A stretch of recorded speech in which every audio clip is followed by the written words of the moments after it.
Good evening and welcome to Straight Talk.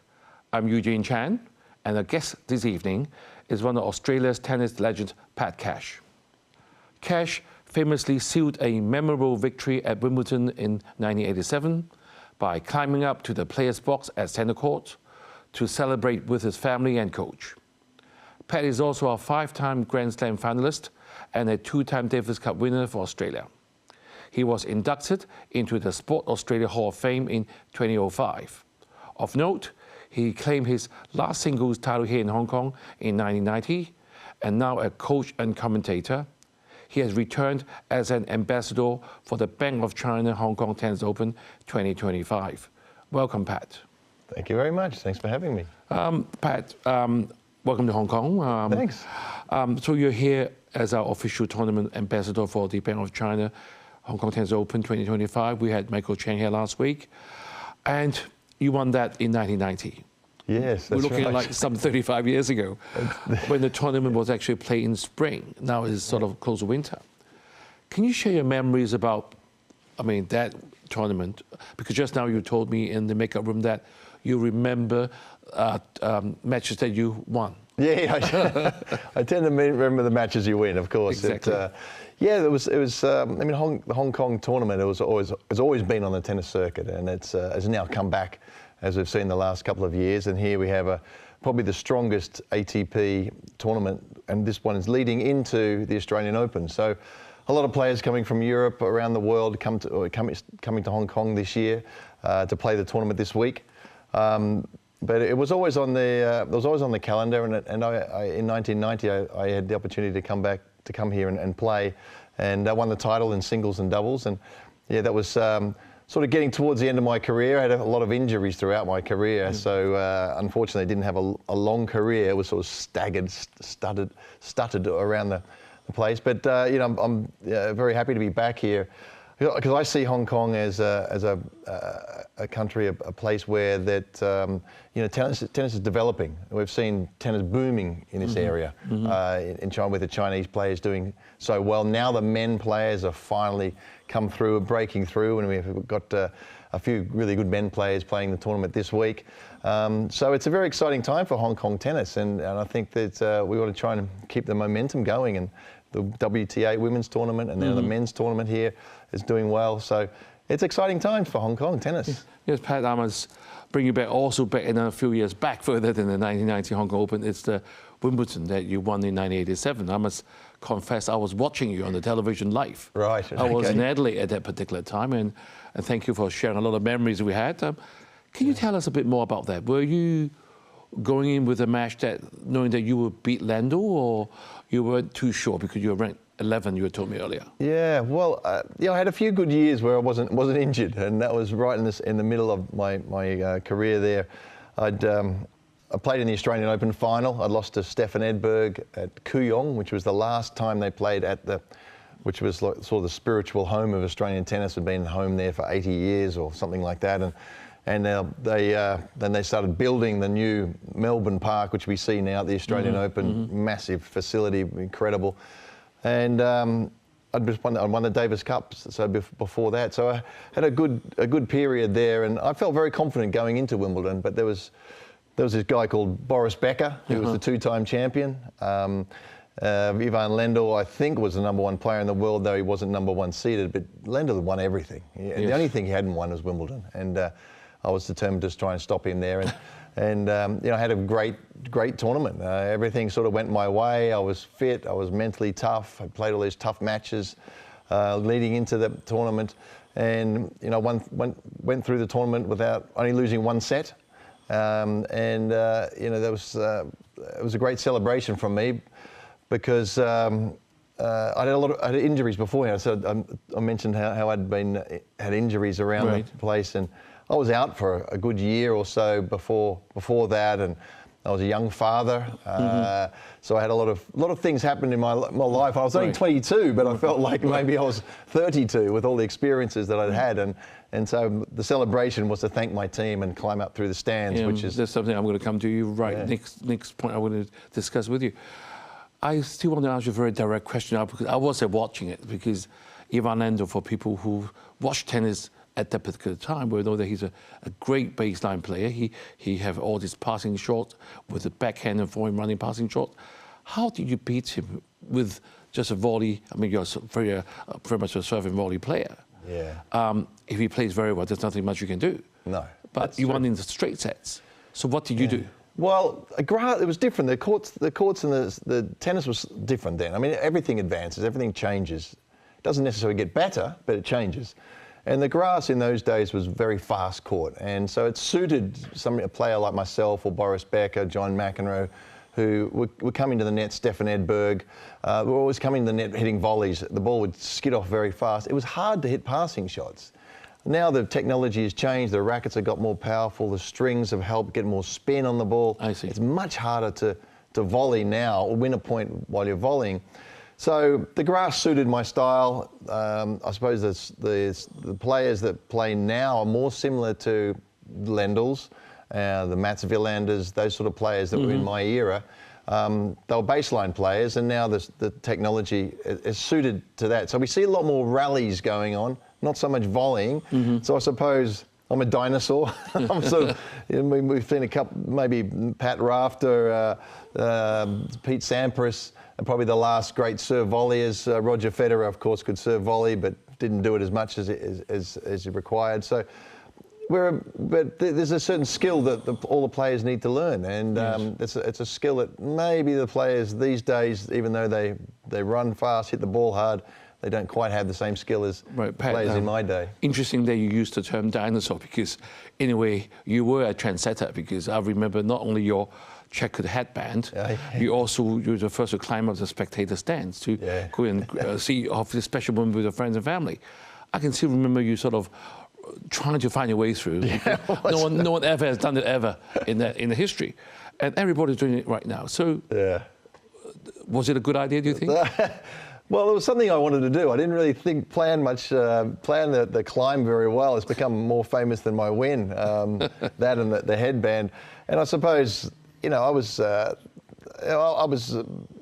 kind of a wild Australian guy, like my rock and roll music. I was very hard to pigeonhole as what sort of personality I was. I liked my hard rock music, AC/DC. Yes, but I was a family man. I had a child was a young person. I was pretty fiery as well, and I thought I really wanted to do that celebration for my team. And that was important for me. And we didn't have teams in those days. Now you see the players, support box. There's 4 or 5 players in there, people in there, trainers and coaches and whoever else is in there. And then they didn't really have that, but they helped me overcome my injuries, helped me with my family.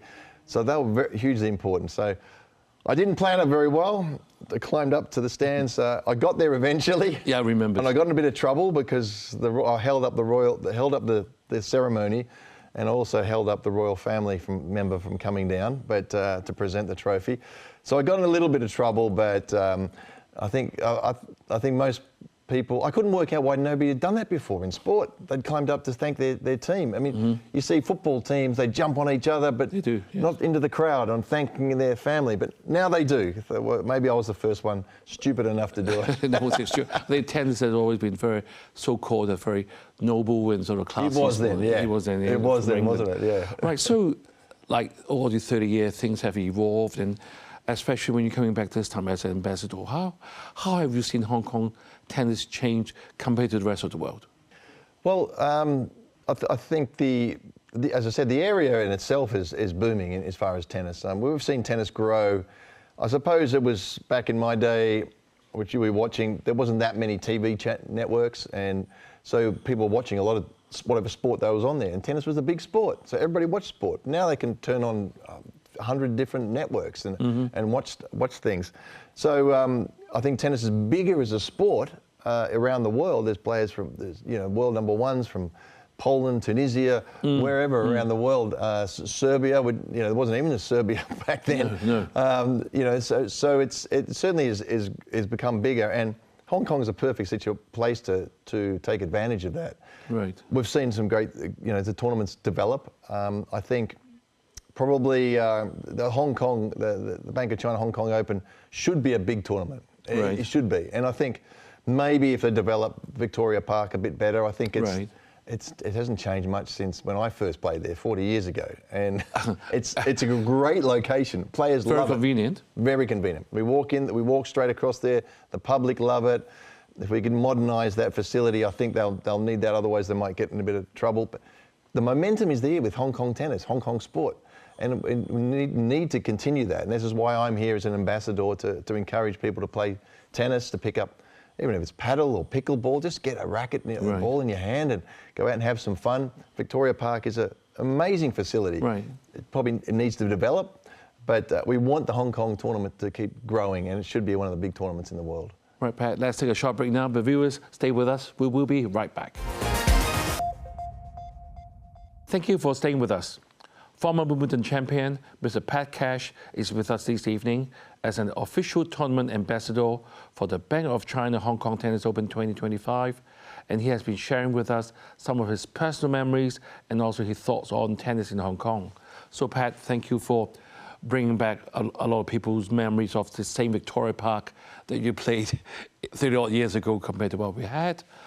Actually, is the court the same size as all the courts in the rest of the world? Yeah, I mean, the tennis courts, of course, are all the same size, the regulation, but the court itself the stadium's really nice. It's an intimate stadium. There's plenty of room for the players to run around the back there.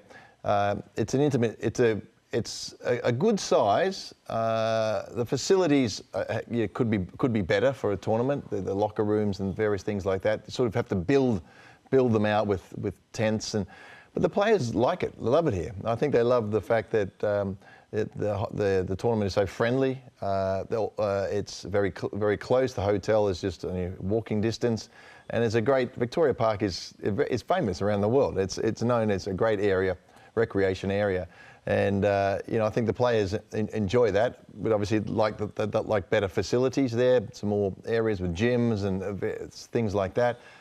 Tennis has changed so much since in that department, because it's not so much how hard the players worked and how good athletes they were.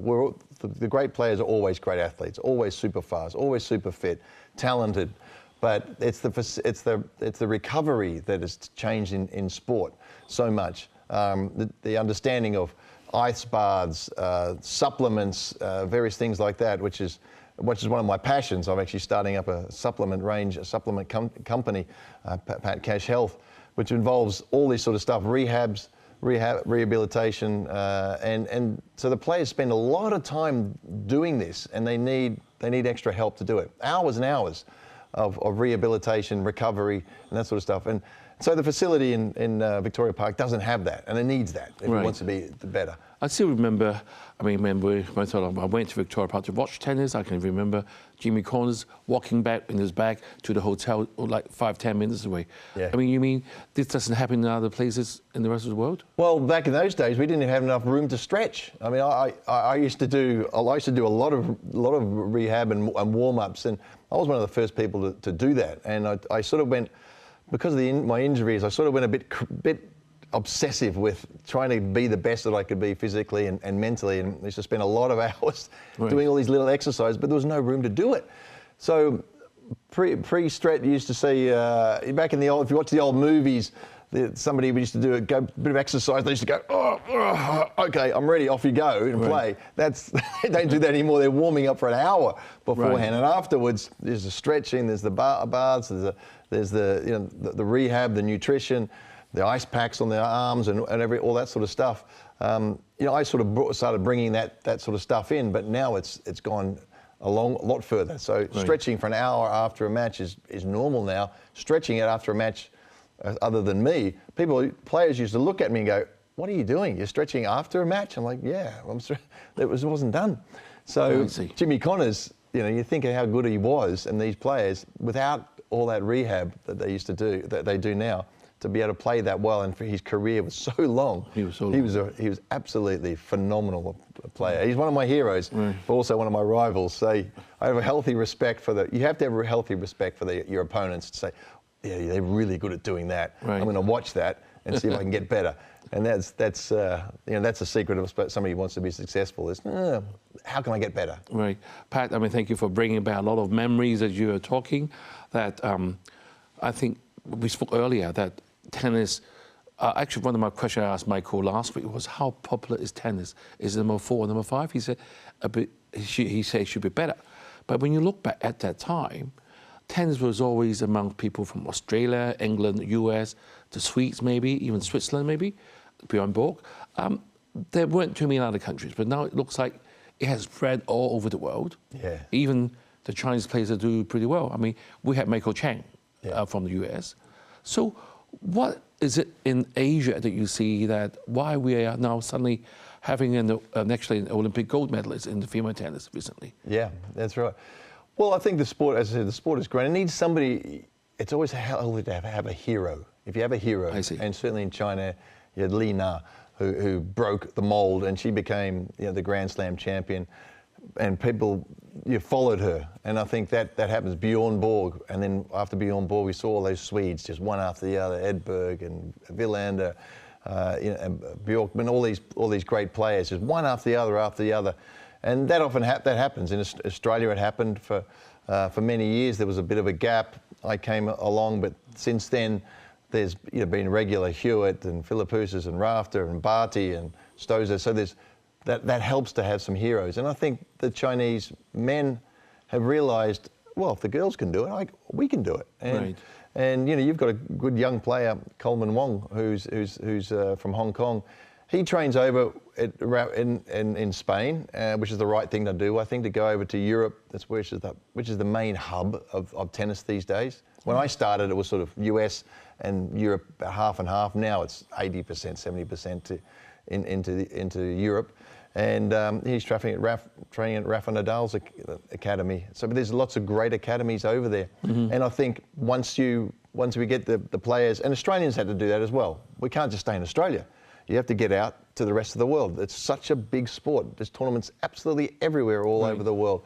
And there's a lot of good players out there. So you need the international experience. And I think the Chinese players, even though there is a lot of tournaments in China and now in Hong Kong, they are now branching out and getting experience around the world.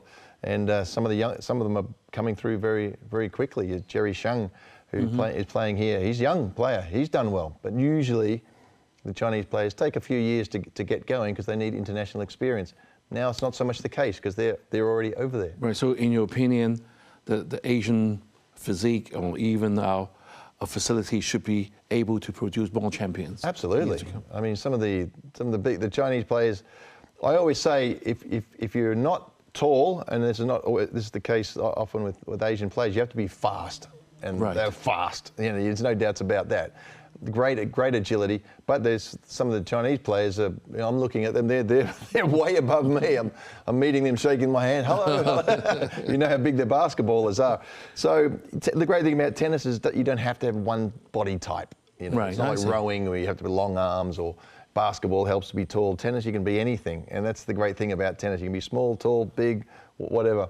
There's no reason why we shouldn't see a lot more Asian champions coming through in the next years. Right, Pat, I just mentioned earlier that we had Michael Chang here last weekend, and he was telling us that we had the ATP 250, which is right now happening this week, coming back after like 21 years, and we had the ladies in 125 and 250 as well. Yeah. So how do you see Hong Kong be back on the map? Can Hong Kong be the hub again? Well, I don't know if it'll be the hub, but it should be a hub. I mean, it's a perfect location. Here, they love the tennis here in Hong Kong. They've developed the facilities, and also I think it's a bit of a boom. And now the Chinese players are doing well. You've had interest in tennis. Maybe there's a gap there for a few years where we lost some interest, but now the young people are wanting to play tennis. And now is the time to grab that opportunity. Right. Now there's the time and continue to develop Hong Kong tennis and make it a real hub for players to come through and develop the youngsters. And I'm very excited. I'm very honoured to be here and help do that in some small way. Right, Pat. You mentioned earlier we need idols, so people to follow, and I still remember the days of John McEnroe and Jimmy Collins playing here. This is exactly why we have like 4 out of the top 20 players in Hong Kong right now playing for the Open. Yeah. What else can we do to keep on attracting them to come, apart from being in the sort of beginning of the season before warming up for the Australian Open? What else will the players look for when they come to Hong Kong? Well, I mean, tennis is seasonal, so the tournaments come through. In Australia is one of the big tennis countries in the world, and tennis only comes through for 1 month a year. So, Hong Kong being able, there's different seasons that come through. The Australian Open, that's a great opportunity for Hong Kong tennis. There's the Asian Tour, which is in around October. There's another great opportunity for players to come through. So there's opportunities to continue to be a hub for tennis, and that continually brings excitement to the public. And as you said, we've got 4 players that are in the top 20 playing this week in Hong Kong. That is incredible, and other players who've been in Grand Slam semi-finals and that sort of stuff. And we see some of the great young players too. So it's an extremely strong tournament here, and it's a great opportunity for people to come out and watch the Chinese players, the local players, and the international players who are coming through. So the women's tournament won the tournament of the year. Yes. Hong Kong won the tournament of the year, and that's very prestigious. I was talking to one of the players I live in London, as you know, that's where I raised my family.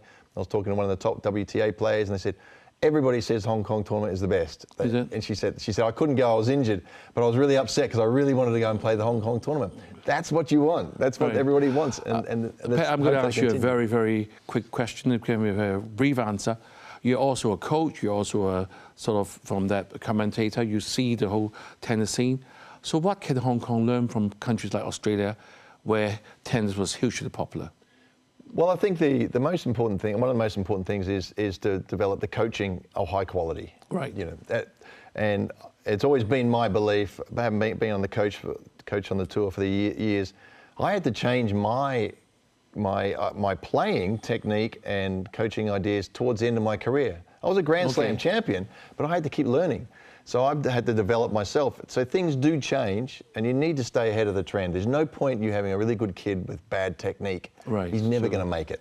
Whether he or she, they're never going to make it. So to bring the top quality training early on is the secret. Remember Hong Kong, we have a talent scheme. Do think about coming to Hong Kong and live and be a coach here. I'd love it. I've come back here a long time. Right, Pat, I'm afraid that's all the time we have this evening, and it has been an absolute pleasure having you on Straight Talk.